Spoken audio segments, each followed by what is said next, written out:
हरियाणा तेज़ न्यूज़ के माध्यम से मैं ये बताना चाहता हूँ कि आज किसानों को लेकर जो ये प्रदर्शन वगैरह हो रहे हैं, ये सब एक विपक्ष की चाल है। विपक्ष के पास कोई मुद्दा नहीं है। मुद्दा विहीन विपक्ष राजनीति के लिए जो उनकी लालसा है, जिस लिप्सा से वो राजनीति करते थे, उसके कारण आज वो बड़ा अपने आप को दूर सा महसूस कर रहे हैं और उस राजनीतिक चाह के कारण ओछे हथकंडे अपना रहे हैं।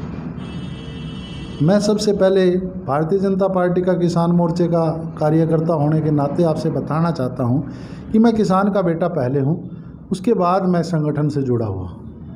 और हमारे प्रदेश के मुखिया माननीय मुख्यमंत्री मनोहर लाल जी कई बार मीडिया के माध्यम से और मीडिया के सामने रूबरू आकर वो किसानों से प्रार्थना कर चुके हैं। और जो हमारे पड़ोसी राज्य है पंजाब, वहाँ के मुख्यमंत्री अमरिंदर सिंह से भी उनकी वार्तालाप हुई।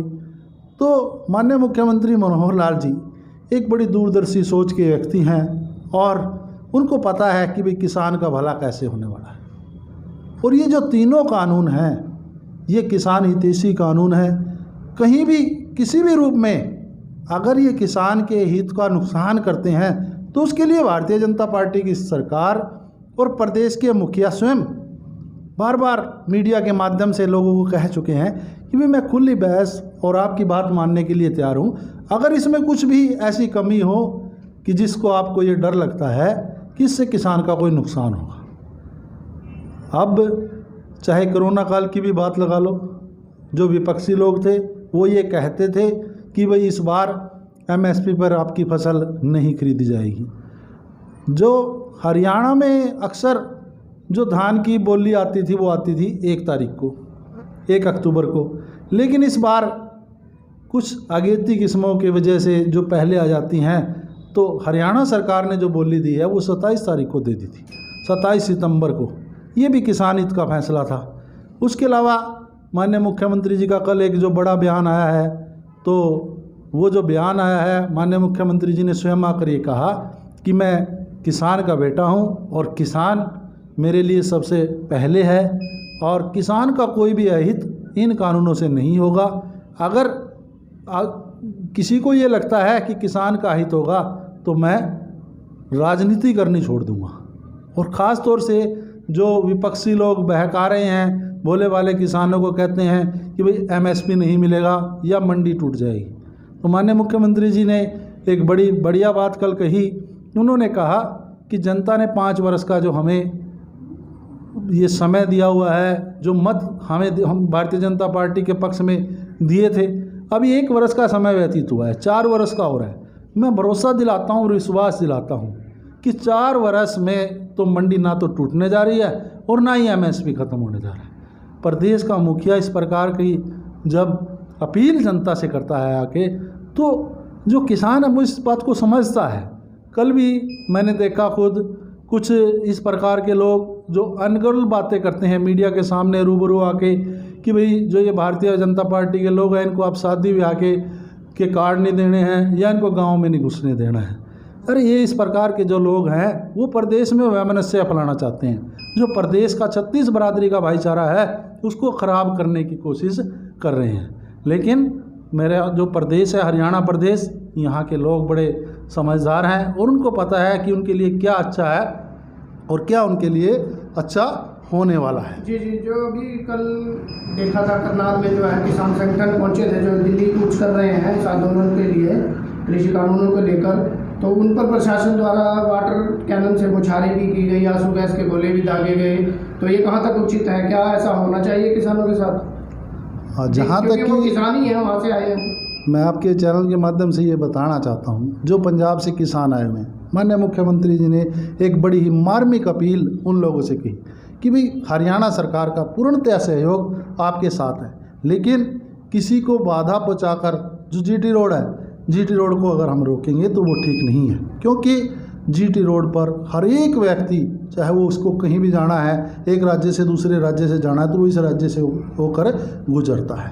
अगर आप लोगों ने प्रदर्शन करना, माननीय मुख्यमंत्री जी ने कल भी कहा कि आप लोग जो साइड की लेन बनी हुई है उसमें से आप जा सकते हो, आपको कोई किसी प्रकार का प्रदर्शन करने के लिए कोई भी आपको रोकेगा नहीं। और प्रशासन इस कार्य में आपके साथ कहीं भी कोई दिक्कत आएगी तो प्रशासन सहयोग के लिए खड़ा हुआ है।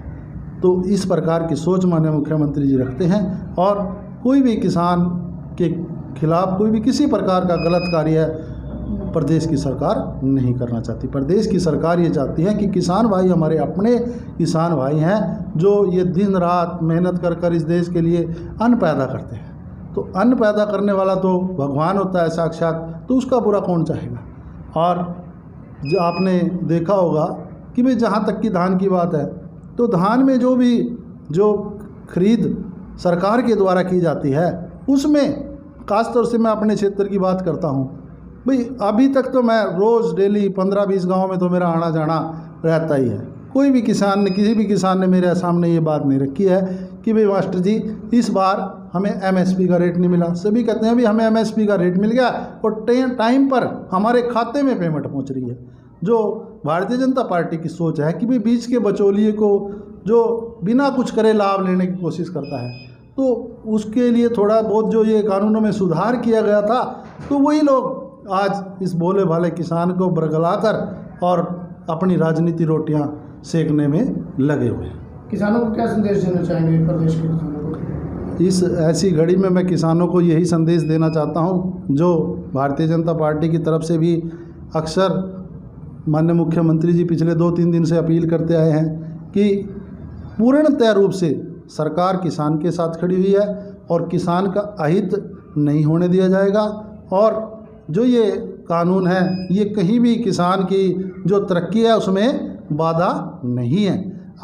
फिर भी अगर किसान को कुछ ऐसा लगता है कि भाई ये उसमें बाधा है, तो समय समय पर खुद देश के प्रधानमंत्री माननीय नरेंद्र मोदी जी भी वो समय समय पर लोगों के बीच में आते हैं। जब कोई कानून बनता है और वो लागू होता है तो उसमें कमियां होती हैं, वो ये नहीं होती कि वो परमानेंट के लिए बना दिया जाता है, उसमें समय समय पर संशोधन भी किए जाते हैं। इसी प्रकार से जैसे किसानों के लिए हमने पिछली बार हम फसल बीमा योजना लेकर आए थे, तो फसल बीमा योजना पहले पूरे एक क्षेत्र के लिए होती थी, फिर उसमें हमने संशोधन करके उसको खेत टू खेत बना दिया था।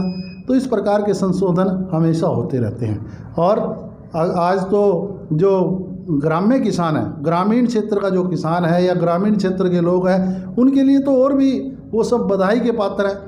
जो माननीय प्रधानमंत्री श्री नरेंद्र मोदी जी ने अपने भाषण में कहते थे कि भाई प्रत्येक के में 15 लाख रुपये, जो आज ये विपक्ष वाले जो बात करते हैं, आज हर एक ग्रामीण को स्वामित्व योजना के तहत उसको उसका अधिकार देकर, संपत्ति का अधिकार देकर, जो 15 लाख रुपये माननीय नरेंद्र मोदी जी ने कहा था वो उन्होंने देने का काम कर दिया। जो गांव का ग्रामीण था वो उसकी जो ज़मीन की वैल्यू होती थी उसकी कोई वैल्यू नहीं थी, और जो पूंजीपति लोग थे या जो शहरों में बैठे हुए लोग थे तो उनकी जो ज़मीन वगैरह होती थी, उनके मकान वगैरह होते थे, उसकी संपत्ति का मूल्य होता था। और जो मूल्यहीन संपत्ति गांव में होती थी, आज उसका भी स्वामित्व योजना के तहत हर एक व्यक्ति को लाभ मिला है और सभी अब ज़मीन के मालिक गांव में भी लोग बन जाएंगे।